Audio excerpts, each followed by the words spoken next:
understand the fallout from this tweet, you need to really know what basketball means to the folks here in China. The NBA and basketball are something that have gathered a lot of fans here, millions of fans, in fact. So not only are people watching it on TV, but they're also coming together at times like this, young people, and playing on neighborhood courts like the one Friday, with the general manager of the Houston Rockets posting a photo that said, "Fight for freedom, stand with Hong Kong."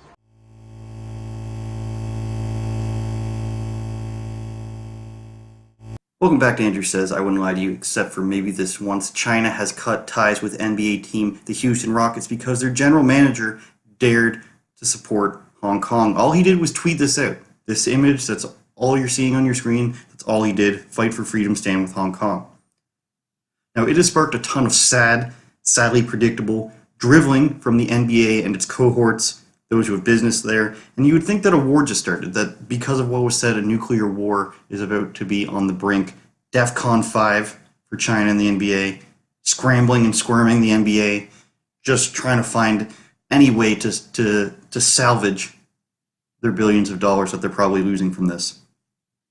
NBA ties with China worth billions are strained after remarks by Rockets GM. The relationship between China and the NBA, a multi-billion-dollar marriage that involves media rights, streaming, merchandise sales, and more, is strained right now in ways unlike any other since the league first began planting its roots there in earnest 3 decades ago. Chinese Basketball Association, led by Yao Ming, announced over the weekend it's suspending ties with the Rockets in retaliation.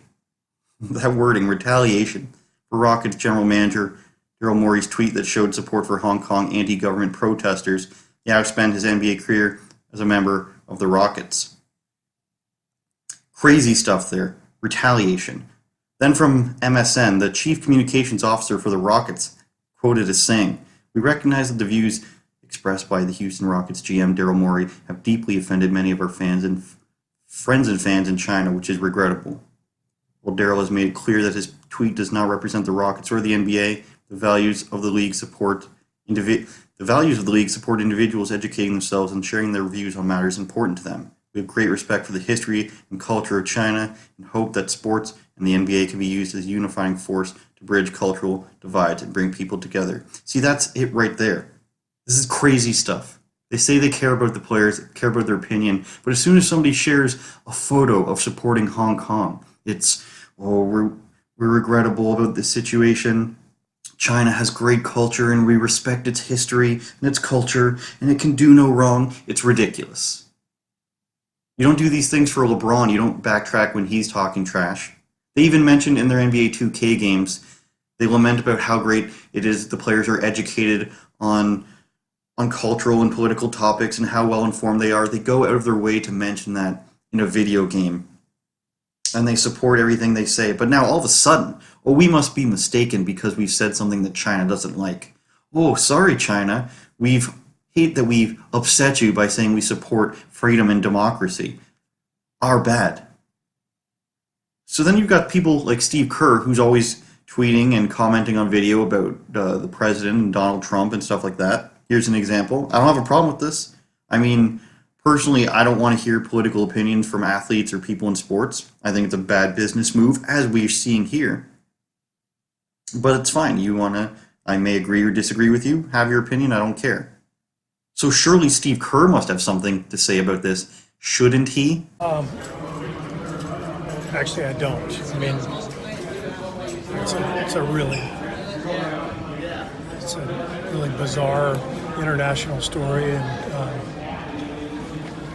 a lot of us don't know what to make of it. So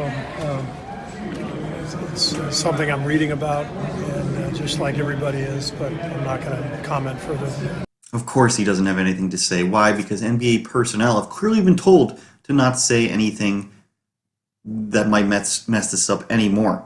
Now you might be saying, why would Steve Kerr throw himself under the bus? It's not quite that.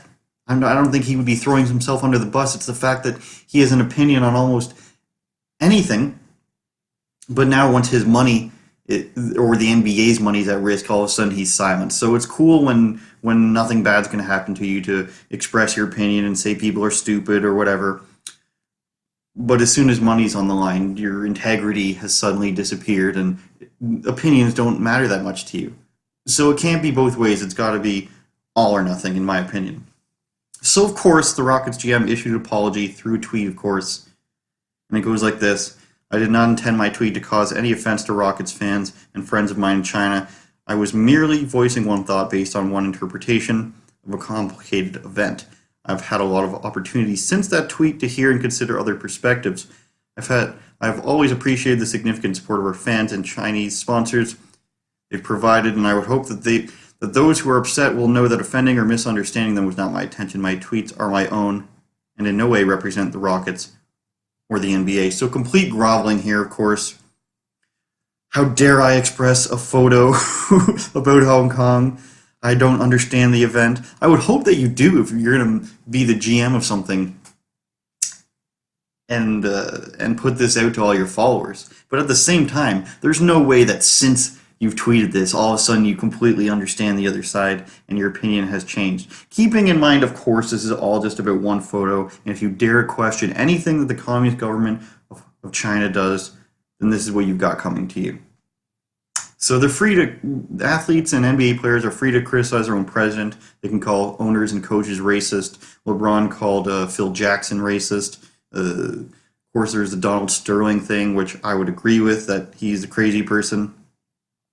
And you can say all these things you want in a free country, of course, but even if you are in this free country and you criticize a harsh communist regime with no term limits, the president can be there forever until he dies.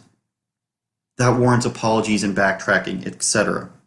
Now, if you're sitting there thinking this reminds you of when people are forced to apologize because they said Trump is not that bad, for example, then it should, because it is reminiscent of that. And if you're saying, oh, they're right to apologize about saying anything positive about Trump because he's evil, whatever, you should apologize. Well, maybe, but also maybe not. And if you can understand that in this situation, it's ridiculous, and China clearly has the power to force apologies and change public opinion and manipulate people's opinion with the media through their money and their endorsements and dangling it in front of people, then maybe you should think about the fact that Hollywood, maybe, the media, maybe, certain companies maybe have the power to do that with people here as well and force them to apologize for silly things they shouldn't apologize for. Because if you lived in China, you might think that it's ridiculous that somebody supports China too, or Hong Kong as well. You could say, like Trump, it's ridiculous to support Hong Kong if you lived in China because all you're getting fed is the Chinese narrative. Whether you agree with that or not, I just want people to be open to the possibility that the people who control the media are the ones that are able to shape this public opinion by dangling their monies in front of people. But we're not done here, of course, groveling to China. We've upset Mother China. We have to do our best to appease her. Have you upset China? Yes, Houston Rockets. Send out James Harden, please. Guys, we love China. We love, playing there. I know for both of us individually, we go there, once or twice a year.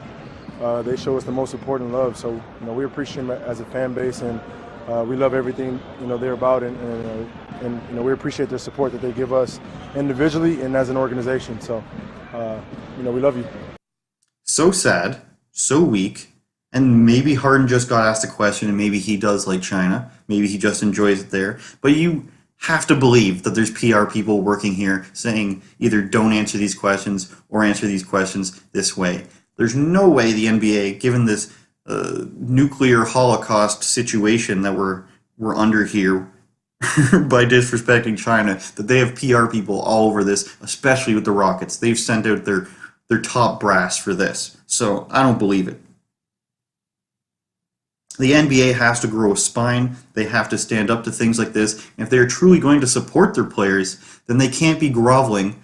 They can't be keeling over and hiding in a corner when somebody says something they don't like just because it costs them money.